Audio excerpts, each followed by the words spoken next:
की सीख देते हैं, लेकिन कई बार प्रशंसकों से तालियां हासिल करने या फिर अपना आत्मविश्वास दिखाने में माननीय ऐसे शब्द बोल जाते हैं जो संसदीय गरिमा के खिलाफ माने जाते हैं। और यही वजह है कि रायबरेली में नेता प्रतिपक्ष के एक बयान ने सियासी घमासान मचा दिया है। यह रिपोर्ट देखिए।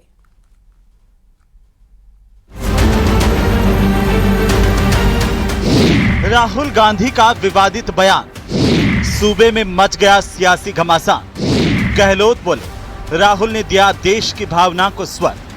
बीजेपी का तगड़ा पलटवार, राहुल को न शब्दों का ज्ञान न संस्कार। राहुल गांधी को शब्द चयन तो आता ही नहीं है, संस्कार उन्होंने प्राप्त नहीं किए।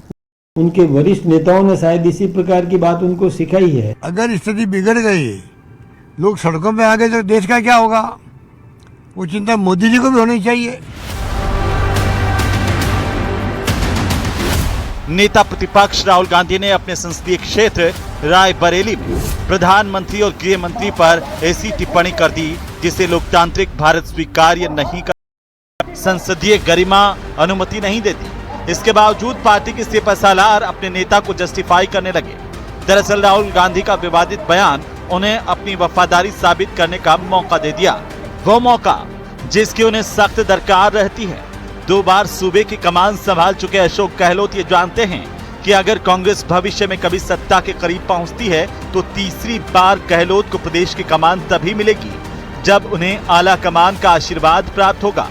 इसीलिए गहलोत ने मुक्त कंठ से अपने लीडर को सही साबित करने का नाकाम प्रयास किया। उम्मीद के मुताबिक बीजेपी ने तगड़ा पलटवार किया। प्रदेश अध्यक्ष मदन राठौड़ ने 2 टूक कह दिया कि राहुल ने अपनी ऐसी हरकतों से पार्टी को नेस्तनाबूद होने के कगार पर पहुंचा दिया है। मैं सोचता हूं कि राहुल गांधी विक्षिप्त हो गए हैं। ऐसा विक्षिप्त व्यक्ति इस प्रकार की बात कर सकता है, और जो इस देश के प्रधानमंत्री के लिए, देश के गृह मंत्री के लिए, जिन्होंने इस देश को समृद्ध करने में अपना सर्वस्व आहुति दे दी, सब कुछ काम कर दिया, उनके लिए इस प्रकार का शब्द प्रयोग कर देना, मैं सोचता हूं कि अत्यंत निंदनीय है, घृणित है। इसका सबक जनता ने तो दिया है उनको। पश्चिमी बंगाल में, तमिलनाडु में भी वो एकदम साफ हो गए। हिंदुस्तान के मानचित्र से, राजनीतिक पटल से कांग्रेस नेस्तनाबूद हो गई है, और ये रही सही कसर ये राहुल गांधी जी पूरी कर रहे हैं। देखिए, देश को देशभक्ति का ISO सर्टिफिकेशन कम से कम राहुल गांधी जी से तो नहीं लेना, और राहुल गांधी जी का खुद का रिपोर्ट कार्ड देश की जनता उन्हें दे चुकी है। दुनिया के अंदर सबसे ट्रस्टेड देश भारत है। सारे देश भारत को साथ लेकर चलना चाहते हैं। ऐसे माहौल के अंदर राष्ट्र कल्याण भी हो रहा है और राष्ट्र सुरक्षा भी हो रही है। अंत्योदय भी है और सर्वोदय भी है। धारा 370 भी समाप्त है, आतंकवाद भी समाप्ति की ओर है, नक्सलवाद भी खत्म हो रहा है।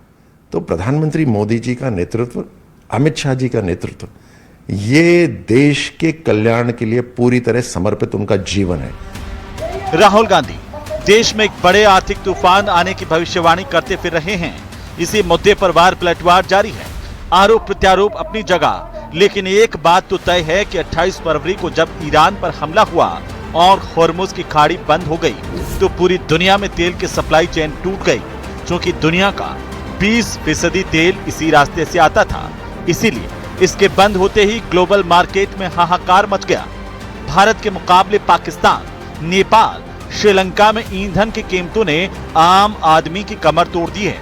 इन सब के बीच भारत की स्थिति काफी स्थिर और संभली हुई नजर आती है। Bureau report, news 18 Rajasthan.